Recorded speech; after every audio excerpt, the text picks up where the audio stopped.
Hey everybody, on January 8th, the Royal Bank of Scotland released a PDF document to their clients outlining their financial predictions for the year. I'll leave a link to it below along with the Washington Times article if you want to read the whole thing. You may have already seen this CNN article, quote, "Sell everything, 2016 will be a cataclysmic year," warns RBS. Most media outlets are downplaying it, and some are saying it's simply a ploy by the bank in order to purchase at lower prices. But you can see the document here and decide for yourself the meaning of it. They're predicting that 2016 will be similar to the recession of 2008, and they recommend to, quote, "sell mostly everything," unquote. Then I thought this was unusual. They actually refer to 2016 as, quote, "our fairly cataclysmic year ahead," unquote. So I don't know if that's their sick sense of humor or what, but cataclysmic is descriptive of only one thing, a cataclysm. So they recommend to sell everything except high quality bonds. And this recommendation comes from not just one person, but a team of experts at the Royal Bank of Scotland.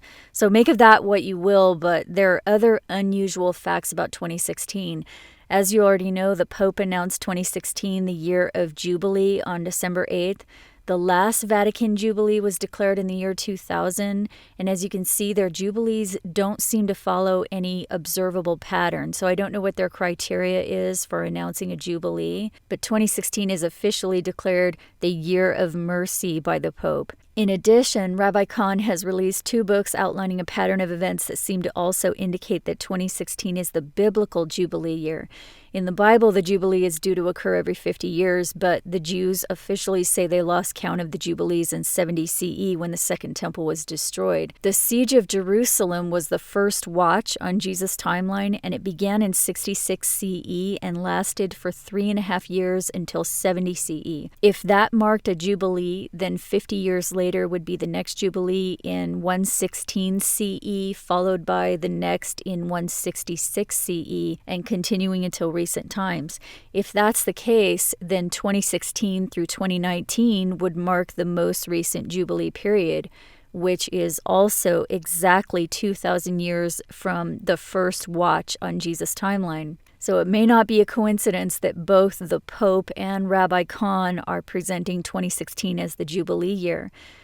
2016 also marks the end of the 1,260 years of Vatican rule as described in Bible prophecy and explained in Adam Clarke's book published in 1825. But more importantly, 2016 appears to be the final year of the 7-year period prophesied in Daniel, although most Christians still refuse to acknowledge this because they've been deceived by false doctrines. And no offense is meant to them, I just ask that they take a closer look and realize that their official doctrines are flawed and do not actually follow what the biblical texts say in many cases. And Daniel's prophecy is one example of that, as I've pointed out before, and it has been fulfilled exactly as written in recent years. So please check the links below for more information on that. But there's one more interesting point about 2016 that I haven't pointed out before, something I just realized that is very unusual. If you've been watching my channel for a few years, then you know that the official Jewish calendar does not typically line up with the ancient biblical appointed times. Every year that we've watched the ancient appointed times, they've occurred 1 month after the standard Jewish observance of them. However, this year in 2016, the ancient appointed times are lining up with the standard Jewish calendar. So, for example, the observance of Passover will officially be held by the Jewish community on April 22nd. So it appears that this is the year the Jewish rabbis chose to add their 13th month. However, on the ancient calendar, which follows the biblical method, we just started the 10th month on the new moon of January. The 11th month will start on the new moon of February 8th, the 12th month on the new moon of March 8th, and the 1st month on the new moon of April 7th.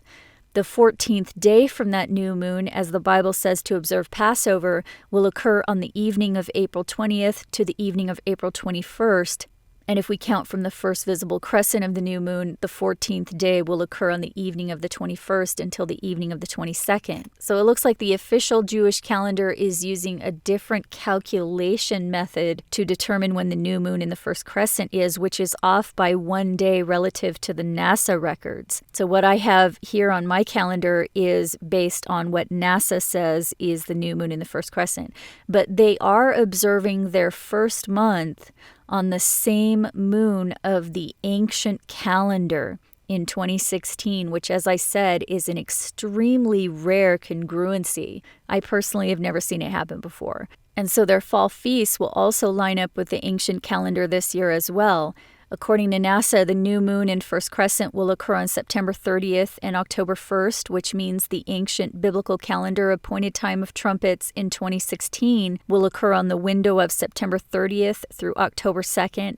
And again, it appears the standard Jewish calendar is using its own calculations for the new moon that month, which is 1 day after NASA's calculations. But besides that, it's very unusual that both their spring and fall feasts will line up with the ancient biblical appointed times this year in 2016. So that's 2016 in a nutshell. For more information, check the links below this video on YouTube. I hope you're doing well, and I'll talk to you later.